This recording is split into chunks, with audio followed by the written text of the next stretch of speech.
ಸಿದ್ದರಾಮಯ್ಯನವರು ವಿಧಾನಸಭೆ ಮೊದಲನೇ ಸಾಲಿನಲ್ಲಿ ಕೂತ್ಕೊಳ್ಳೋದಕ್ಕಿಂತ ಹಿಂದೆ ಕೂತ್ಕೊಳ್ಳೋ ಸಿದ್ದರಾಮಯ್ಯ ಮೋರ್ ಡೇಂಜರಸ್ ಇದು ಅಂತ. ಯಾವುದೇ ಕಾಲಕ್ಕೂ ಯಾವುದೇ ಮುಖ್ಯಮಂತ್ರಿಗೂ ಎಲ್ಲ ಶಾಸಕರನ್ನು ತೃಪ್ತಿಪಡಿಸೋಕ್ಕಾಗಲ್ಲ. ಈ ಸರ್ಕಾರ ಬಂದ ಹೊಸದ್ರಲ್ಲಿ ಅಂದರೆ ಯಾರು ಮುಖ್ಯಮಂತ್ರಿ ಆಗಬೇಕು ಅಂತ ಡಿಸ್ಕಷನ್ ಆಗ್ತಿದ್ದಾಗ ಡೆಲ್ಲಿನಲ್ಲಿ ಸಿದ್ದರಾಮಯ್ಯ ಒಂದು ಮಾತು ಹೇಳಿದ್ರು ಅಂತ ವರದಿಗಳು ಬಂತು. ಆಯಿತು, ಶಾಸಕರನ್ನ ಬೆಂಬಲ ಯಾರಿಗೆ ಜಾಸ್ತಿ ಇದೆ ಅವ್ರನ್ನೇ ಚೀಫ್ ಮಿನಿಸ್ಟರ್ ಮಾಡಿ ಅಂದರೆ ಶಾಸಕರ ಬೆಂಬಲ ಸಹಜವಾಗಿ. ಅಂದರೆ it is message that D K Shivakumar doesn't enjoy much majority as much as open ಆಗೋ ಹೇಳಿದ್ರು. ಅಂದ್ರೆ ಈ ಶಾಸಕರ ಜೊತೆ ಸಿದ್ದರಾಮಯ್ಯಗೂ ಮತ್ತೆ ಡಿ ಕೆ ಶಿವಕುಮಾರ್ಗೂ ಇರ್ತಕ್ಕಂಥ ಒಂದು ರ್ಯಾಪೋ ಏನಿದೆ, ಡಸ್ ಇಟ್ ಇಂಪ್ಯಾಕ್ಟ್ ಅಥವಾ ಈಗ ಹೆಂಗೆ ಶೇಪ್ ಹೆಂಗೆ ಅಂತಂದರೆ ಅಹಿಂದ ವರ್ಗದ ಮತಗಳು ಏನಿದಾವೆ ಅವು ಕಾಂಗ್ರೆಸ್ ಮತಗಳು ಅಂತಲೇ ಕ್ರೋಢೀಕರಣ ಆದವು. ಹಿಂದುಳಿದ ವರ್ಗದ ಮತಗಳು ಮೆಜಾರಿಟಿ ಸಿದ್ದರಾಮಯ್ಯ ಅವರ ಕಾರಣಕ್ಕೆ ಕಾಂಗ್ರೆಸ್ಸಿಗೆ ಬಂತು, ಅದು ನಿರ್ವಿವಾದ. ಶಾಸಕರ ಬೆಂಬಲದ ವಿಚಾರದಲ್ಲೂ ಸಿದ್ದರಾಮಯ್ಯನವರಿಗೆ ಹೆಚ್ಚಿನ ಶಾಸಕರ ಬೆಂಬಲ ಇದ್ದಿದ್ದು ನಿಜ. ಆದರೆ ಒಂದು ಪಕ್ಷದ ಚೌಕಟ್ಟು ಅಂತ ಬಂದಾಗ ಇವೆಲ್ಲವನ್ನೂ ನಾನು ಹೇಳಿ ವೀರಪ್ಪ ಮೊಯ್ಲಿ ಅವರ ಉದಾಹರಣೆ ಕೊಟ್ಟೆ ನಿಮಗೆ. ಶಾಸಕರ ಸಂಖ್ಯೆ ಅಂತ ತಗೊಂಡಿದ್ರೆ ಅವರು ಮುಖ್ಯಮಂತ್ರಿ ಆಗೋಕ್ಕೆ ಸಾಧ್ಯನೇ ಆಗ್ತಿರಲಿಲ್ಲ. ಆದರೆ ಕಾಂಗ್ರೆಸ್ಸಲ್ಲೂ ಒಂದು ಪದ್ಧತಿ ಏನಂದರೆ ಹೈಕಮಾಂಡ್ ಏನಾದ್ರು ಸೂಚನೆ ಕೊಡಿಸಿ ಅದನ್ನು ಒಪ್ಕೊಳ್ಬೇಕು, ಎಲ್ಲರೂ ಆ ಒಂದು ಪರಿಪಾಠ ಬೆಳ್ಕೊಂಬಂದಿದೆ. ಈ ವಿಚಾರದಲ್ಲೂ ಅದೇ ಆಗಿದೆ. ಶಾಸಕರ ಸಂಖ್ಯೆ ಈಗ ನಾನು ಮೊದಲೇ ಹೇಳಿದ್ದೆ, ನೋಡಪ್ಪ ನೀನು ಬೇರೆ ಬೇರೆ ಪಕ್ಷದಿಂದ ಬಂದಂಥವ್ರು, ನೀವು ಇಷ್ಟೆಲ್ಲ ಅಧಿಕಾರ ಸ್ಥಾನ ಕೊಟ್ಟಿದ್ದೀವಿ, ನಿಮಗೆ ನೀವು ನ್ಯಾಯಯುತವಾಗಿ ಅಧಿಕಾರ ಬಿಟ್ಕೊಳ್ಬೇಕು ತಾನೆ. ಈ ವಿಚಾರ ಹೇಳಿದಾಗ ಏನು ಉತ್ತರ ಕೊಡ್ತೀರಾ ನೀವು? ಇದೇ ವಿಚಾರನ ಇದೇ ವಿಚಾರನ ಕಾಂಗ್ರೆಸ್ ಹೈಕಮಾಂಡು ಮುಂದಿಟ್ಕೊಂಡು ಸಿದ್ದರಾಮಯ್ಯ ಅವರಿಂದ ರಾಜೀನಾಮೆ ಕೊಟ್ಟಿತ್ತು. ಹಾಗಾಗಿ ನೀವೇನು ಪ್ರಶ್ನೆ ಕೇಳಿದ್ರಿ, 2013ರಲ್ಲಿ ಶಿವಕುಮಾರ ಬೇರೆ, ಇವತ್ತಿನ ಶಿವಕುಮಾರ ಬೇರೆ. ಪರಿಸ್ಥಿತಿಗಳು, ಸನ್ನಿವೇಶಗಳು ಕಾಲದಿಂದ ಕಾಲಕ್ಕೆ ಬದಲಾಗ್ತಾ ಹೋಗ್ತವೆ. ಹಾಗೆ ನಾಯಕರು ಬೆಳೆಸ ಅವರು ತಮ್ಮ ನಡವಳಿಕೆ, ಕಾರ್ಯಶೈಲಿ ಎಲ್ಲವನ್ನೂ ಬದಲಾಗ್ತಾ ಹೋಗ್ತಾರೆ. ರಾಜಕಾರಣದಲ್ಲಿ ಅನಿವಾರ್ಯ ಕೂಡ.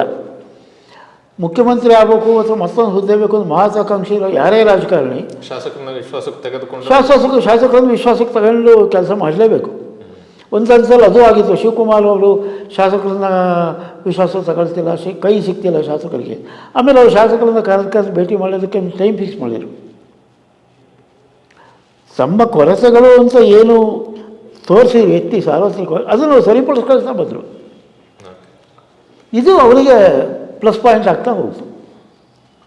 ಸರ್, ಮತ್ತೆ ಇನ್ನೊಂದು, ಈಗ ಹೈಕಮಾಂಡ್ ಸಿದ್ದರಾಮಯ್ಯನವ್ರಿಗೆ ರಾಜೀನಾಮೆ ಕೊಡಬೇಕಾದ್ರೆ ಆಫರ್ ಕೊಟ್ಟಿತ್ತು. ಅವರು ರಾಜ್ಯಸಭೆಗೆ ಇದು ಮಾಡ್ತೀವಿ, ನಿಮ್ಮ ಮಗನ ಸಚಿವ ಸಂಪುಟಕ್ಕೆ ತೆಗೆದುಕೊಳ್ತೀವಿ, ಯಾವ ಖಾತೆ ಬೇಕೋ ಅದನ್ನು ನೀವು ಹೇಳಿದ ಖಾತೆನೇ ಕೊಡ್ತೀವಿ ಅಂತ. ಇತ್ತೀಚಿನ ಮಾಹಿತಿ ಪ್ರಕಾರ ಸಿದ್ದರಾಮಯ್ಯ ಇದು ಯಾವುದಕ್ಕೂ ಏನೂ ಹೇಳಿಲ್ಲ, ರಾಜ್ಯಸಭೆಗೆ ನಾನು ಹೋಗಲ್ಲ ಅಂತ ನೇರವಾಗಿ ಸುದ್ದಿಗೋಷ್ಠಿನಲ್ಲಿ ಹೇಳಿದ್ದಾರೆ. ನಂಗೆ ರಾಷ್ಟ್ರ ರಾಜಕಾರಣಕ್ಕೆ ಹೋಗೋದು ಇದಿಲ್ಲ, ನಾನು ಇಲ್ಲೇ MLA ಆಗೇ ಮುಂದುವರಿತೀನಿ, ನಾನು ರಾಜ್ಯ ರಾಜಕಾರಣದಲ್ಲೇ ಇರ್ತೀನಿ.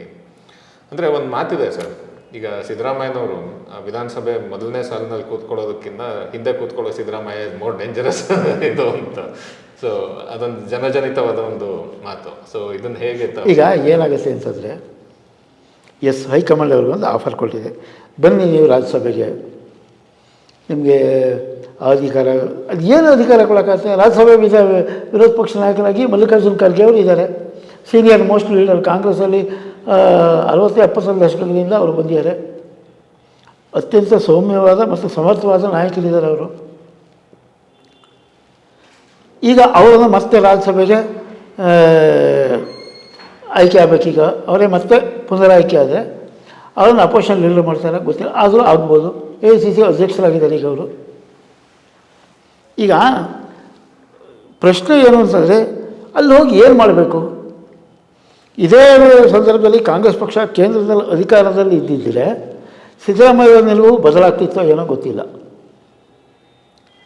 ರಾಷ್ಟ್ರ ರಾಜಕಾರಣಕ್ಕೆ ಹೋಗಿ ಏನು ಮಾಡಬೇಕು?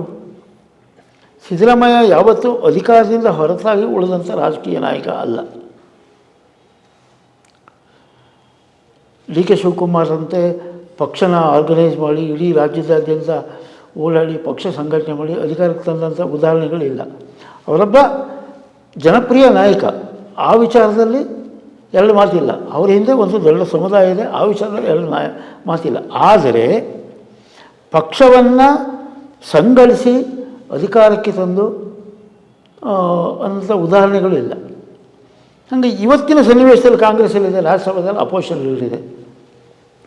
ಏನಾಗಬೇಕಲ್ಲ ಹೋಗಿ ಅಪ್ಪಬ್ಬ ಅಂತಂದರೆ ಮಲ್ಲಿಕಾರ್ಜುನ್ ಖರ್ಗೆ ಅವರು AICC ಅಧ್ಯಕ್ಷರಾಗಿದ್ದಾರೆ. ಹೆಚ್ಚಂದ್ರೆ ಸಿದ್ದರಾಮಯ್ಯನವರಿಗೆ ಒಂದು ವೇಳೆ ಇದು ಏನು ಊಹಾಪೋಹ ಸಾಧ್ಯತೆಗಳು ಏನೋ ಮಾಜಿ ಮುಖ್ಯಮಂತ್ರಿಯಪ್ಪ 2 ಸಲ ಮಂಜು ಅವ್ರದ್ದು ಅಧಿಕಾರದಿಂದ ಇಳಿಸಿದ್ದೀವಿ, ರಾಜ್ಯಸಭೆಗೆ ಆಯ್ಕೆ ಮಾಡಿ ಅವ್ರನ್ನ ರಾಜ್ಯಸಭಾ ನಾಯಕರು ಮಾಡ್ಬೋದು. ಅದರಿಂದ ರಾಜಕಾರಣಕ್ಕೆ ಏನೋ ಅನುಕೂಲ ಆಗುತ್ತೆ.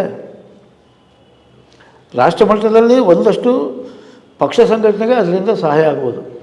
ಆದರೆ ಇಲ್ಲೇ ನಾನು ಒಬ್ಬ ಸಾಮಾನ್ಯ ವಿಧಾನಸಭಾ ಸದಸ್ಯನಾಗಿ ಇದ್ದರೆ ಒಂದು ನೀವು ಹೇಳಿದ್ರಲ್ಲ ಬ್ಯಾಕ್ ಸೀಟ್ಸ್ ಹಾಂ, ಈಗ ಹಿಂದಿನ ಸೀಟಲ್ಲಿ ಕೂತರು. ಇಲ್ಲಿ ನೀವು ಈಗ ನೀವು ಯಾವಾಗಲೂ ಅವೈಲೇಬಲ್ ಇರ್ತೀರ ಶಾಸಕರಿಗೆ. ಶಾಸಕರು ತಮ್ಮ ಕಷ್ಟ ಸುಖ ಬಂದು ಹೇಳ್ಕೊಳ್ತಾರೆ. ಸೊ ಇನ್ನೊಂದು ಪವರ್ ಪಾಯಿಂಟ್ ಹಾಗೆ ಉಳಿಯುತ್ತಲ್ಲ ಇಲ್ಲಿ. ಯಾವುದೇ ಕಾಲಕ್ಕೂ ಯಾವುದೇ ಮುಖ್ಯಮಂತ್ರಿಗೂ ಎಲ್ಲ ಶಾಸಕರನ್ನು ತೃಪ್ತಿಪಡಿಸೋಕ್ಕಾಗಲ್ಲ. ಮಂತ್ರಿಗಿರಿ ಇರ್ಬೋದು, ಬೋರ್ಡ್ ಕಾರ್ಪೊರೇಷನ್ ಇರ್ಬೋದು, ಮತ್ತೊಂದು ಇರ್ಬೋದು, ಯಾವುದೇ ಅಧಿಕಾರ ಸ್ಥಾನ ಇರ್ಬೋದು, ಯಾವುದೇ ವಿಚಾರ ಆದರೂ 100ಕ್ಕೆ 100 ಭಾಗ ಎಲ್ಲರನ್ನೂ ತೃಪ್ತಿಪಡಿಸೋಕ್ಕಾಗಲ್ಲ. ಅತೃಪ್ತ ಒಂದು ವರ್ಗ ಇದ್ದೇ ಇರುತ್ತೆ. ಸೊ ಈ ಸನ್ನಿವೇಶದಲ್ಲಿ ಆ ಅತೃಪ್ತರ ಆಹ್ವಾನ ಕೇಳೋಕ್ಕೆ ಯಾರೊಬ್ಬರು ಬೇಕಲ್ಲ.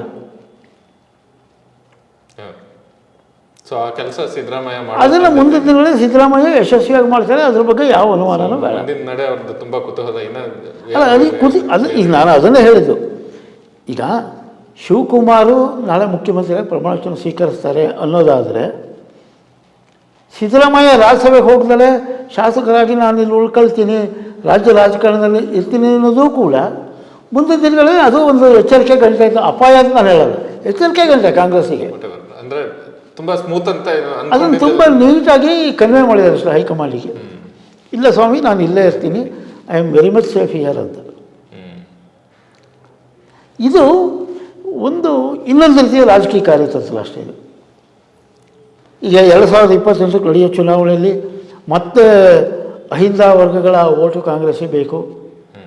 ಈಗ ಮೊನ್ನೆ ಚಿತ್ರದುರ್ಗದಲ್ಲಿ BJಪಿಯವರು ಯಡಿಯೂರಪ್ಪನವ್ರದ್ದು ದೊಡ್ಡ ಸಮಾವೇಶ ಮಾಡಿದ್ದಾರೆ. ಯಡಿಯೂರಪ್ಪನವ್ರದ್ದು ಮುಗಿದು ಅವರು ಇನ್ನೇನಿಲ್ಲ ಅನ್ನೋ ಅಷ್ಟರಲ್ಲೇ ಒಂದು ಇಂಪಾರ್ಟೆನ್ಸ್ ಸಿಕ್ಕಿದೆ ಆ ಫ್ಯಾಮಿಲಿಗೆ. ವಿಜಯೇಂದ್ರ ಮತ್ತು ಯಡಿಯೂರಪ್ಪ ಮುಖ್ಯವಾಹಿನಿ ಮತ್ತೆ ಮುನ್ನೆಲೆಗೆ ಬಂದಿದ್ದಾರೆ. BJಪಿಯಲ್ಲಿ ಊಹಾಪೋಹಗಳು ಶುರುವಾಗಿದ್ದಾವೆ. ಅಲ್ಲೂ ಅತೃಪ್ತರು ಪಡೆಯಿದೆ. ಆದರೆ ಇವತ್ತಿನ ರಾಜಕೀಯ ವಿದ್ಯಮಾನಗಳನ್ನು ನೋಡಿದಾಗ ಪರಿಸ್ಥಿತಿಗಳೇ ಬೇರೆ ಇದೆ. ಸೊ ಈ ಸನ್ನಿವೇಶದಲ್ಲಿ ಕಾಂಗ್ರೆಸ್ಸು ಸಿದ್ದರಾಮಯ್ಯನವ್ರನ್ನ ನಿಶ್ಚುಲ್ಕ ಮಾಡ್ಕೊಳ್ಳೋದು ಬೇಡ. ಸದ್ಯಕ್ಕೆ ನಾವು ಹೇಳ್ದಂಗೆ ಕೇಳೋದು. 2 ವರ್ಷಕ್ಕೆ ಯಾಕೆ ಅವರನ್ನು ನಾವು ವಿರೋಧ ಮಾಡ್ಕೋಬೇಕು? ಅಂದರೆ ಈ ರಾಜ್ಯಸಭಾ ಆಫರ್ ಇನ್ನೂ ಕ್ಲೋಸ್ ಆಗಿದೆ ಅಂತ ಅಲ್ಲ. ಸಿದ್ದರಾಮಯ್ಯ ಹೇಳಿದ್ದಾರೆ, ನನಗೆ ಬೇಡ ಸ್ವಾಮಿ, ನಾನು ಇಲ್ಲೇ ಇರ್ತೀನಿ ಅಂತ ಅವರು ಅತ್ಯಂತ ವಿನಮ್ರವಾಗಿ ನಾನು ನಿರಾಕರಿಸಿದ್ದೀನಿ ಅಂತ ಅವ್ರು ಹೇಳಿದ್ದಾರೆ. ಸೊ ಅದು ಕೂಡ ಒಂದು ರಾಜಕೀಯ ತಂತ್ರ ಇದು, ಅನುಮಾನವೇ ಬೇಡ. ಅದೊಂದು ನಿಸ್ಸಂಶಯವಾಗಿ ಅದೊಂದು ರಾಜಕೀಯ ತಂತ್ರ ಅದು.